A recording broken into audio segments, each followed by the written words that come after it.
My name is Rebecca Memoli. I am a Chicago-based artist and curator. I work as a teaching artist at Will Street Art Center and also for the advanced art program with Chicago Public Schools at Gallery 37. I am now a member of the Leica Society. I'm really excited to become a part of this really great organization of artists and photographers.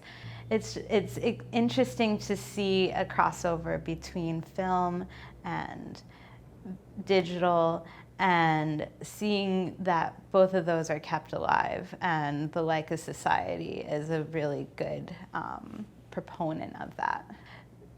What I'm doing is giving people strategies on how to organize their photographs. So after you take a photograph, the real big question is, what now? It's important to be able to organize your photographs so that they work together.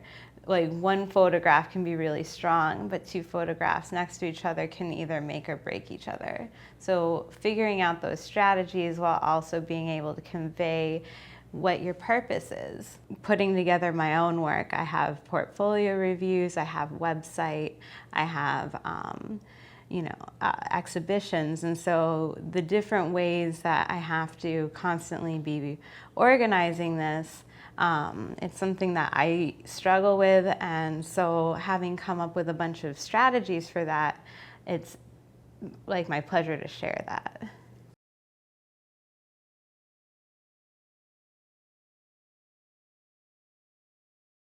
So tip number one is to know what your final display is going to be.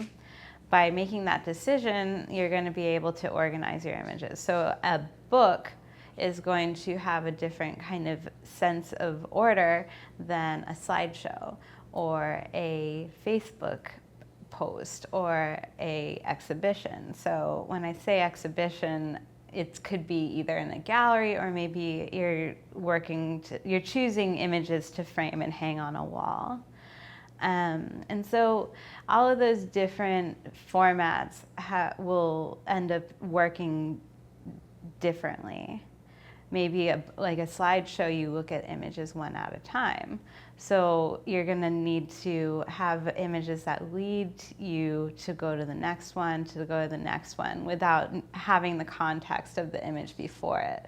But for instance, like an exhibition, you have the option of seeing them all at once, or also considering them individually. So you can work with diptychs and triptychs a little bit easier in that way.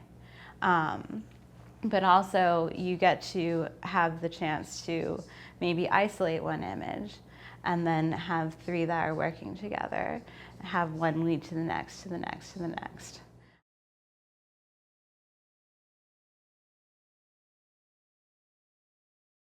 So the second tip, which is something that I do all the time, is to make work prints. And by a work print, I mean something that's small, easy to move around, and cheap. You're not making a final print, but it's really helpful to have actual physical photographs, and we forget about that. Like, especially if you're not necessarily planning on making a physical print, but if you are putting together a slideshow and you just, sometimes it's easier to be able to see all of them at once. It's a lot easier to see that when they're all the same size, like instead of little thumbnails on a screen. If you find yourself getting stuck and it's like your brain's hurting because you're staring at the screen so much, changing the format is a way of switching it up, giving yourself fresh eyes. Maybe you notice something different because you're looking at it like this instead of like that.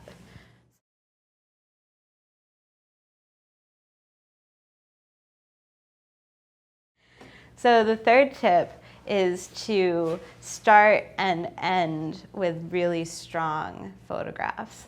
And I call those bookends, or they're called bookends. And so what that means is you want to have a real big impact when you begin, but you also want to make sure that the very last thing that the person is looking at is memorable. That way, you can bring it through. So one other thing is, like, if you have a lot of really strong images, you want to make sure you spread those out. Not maybe every single one of your images is awesome.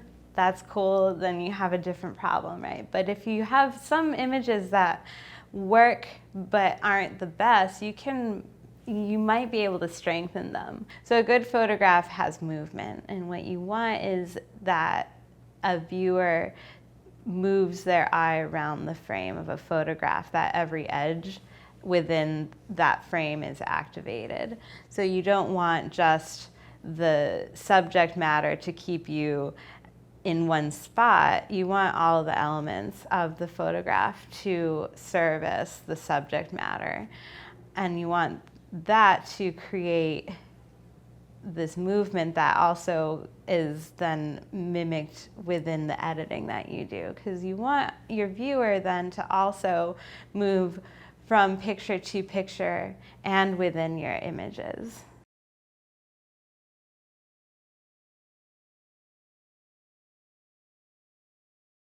So tip number 4 is a tip to create that movement. So when you are looking at your images, you want to consider the gaze of your subjects. If there's a person looking, that creates that movement, or an implied line, or an actual line. Lines that move horizontally allow those types of movements from left to right. So if you're creating a narrative, which we tend to read from left to right when we're looking at images, or if we're going through a slideshow, then you're going to want to lead that viewer to go to the next picture, not to stay.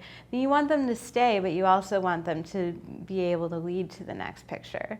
Or if you have them hanging, you want them all to be in conversation with each other. And so the elements inside the pictures are what's going to do that. Maybe it's the gesture of a person, they're pointing up, and then that leads you to look up. And maybe there's a picture above that. That's if you're hanging on a wall. Or maybe somebody's looking over to the right. And you have then the next picture of somebody or something. You know, that look makes you look. And then you follow that to the next image and the next image.